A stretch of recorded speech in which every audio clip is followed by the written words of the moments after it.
Hi everybody, I wanted to just real quickly walk you through some of the instructions for the comic that is due on Tuesday. So a rough draft is due on Tuesday.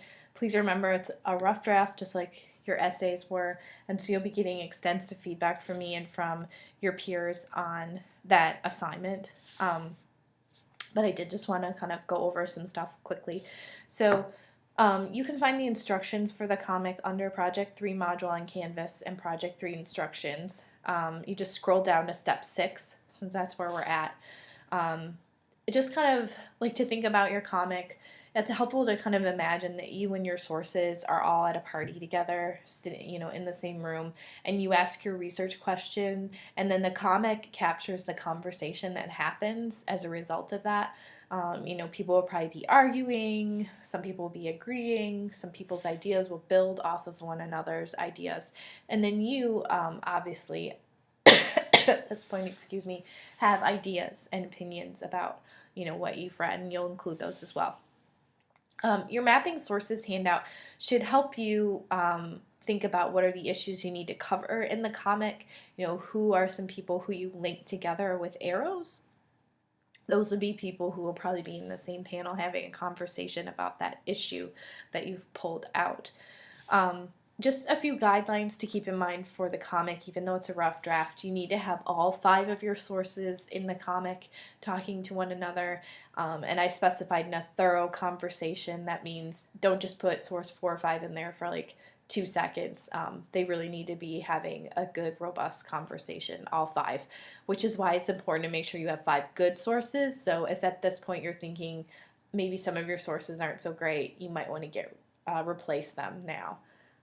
You probably have an avatar to represent each source. If you just Google free avatar creator, you can find some of those. You can just use any image you find online, or you can actually Google your source and find a real picture of them to use if you want. A second guideline is that everybody should be talking to each other. There really shouldn't be many, if any, panels where just one person is talking. Your comic needs to be 25 panels long, and a panel is just a box in comics, those little boxes. Importantly, you need to be included in the comic. You need to be talking to your sources, and there are a variety of ways that you could do that. And I've given you some suggestions here about how you might think about that. You can do things like bring in your personal experience and you're thinking about the topic, or you can ask questions, or you can pick apart a source. You also need to make it really clear who's talking and make sure you use appropriate citations and make it clear when you're actually quoting from something and when you're putting it into your own words. I put a couple of quick cheat sheets up on Canvas. They're under the Project 3 module, Step 6. You'll see here citations for MLA and citations for APA. It gives you instructions about how you could do that actually within your comic. So, let's see, there's just, sorry, too many windows open here. Those are kind of the last bit of the guidelines that you need to kind of bear in mind for your rough draft.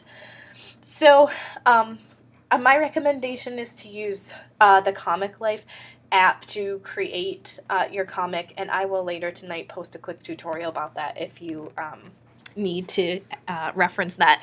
The app is pretty straightforward and simple to use, but you are welcome to use any comic creating program out there.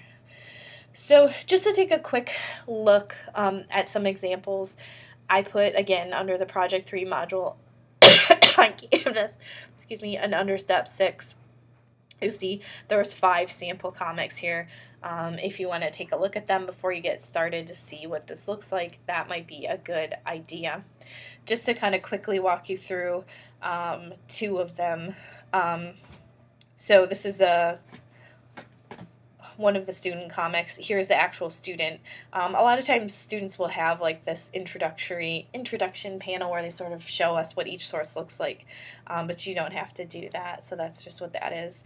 And then the student introduces the topic by kind of talking about what where her question came from and what she wondered. And then we can see one source begins to jump in and she's kind of saying, that makes me think about yada yada. And then if you sort of look through the panels, you'll see sources talking to each other. Sometimes the student contributes, sometimes it's just between a couple of different sources. And you'll also see some citations in here so you can see what that looks like.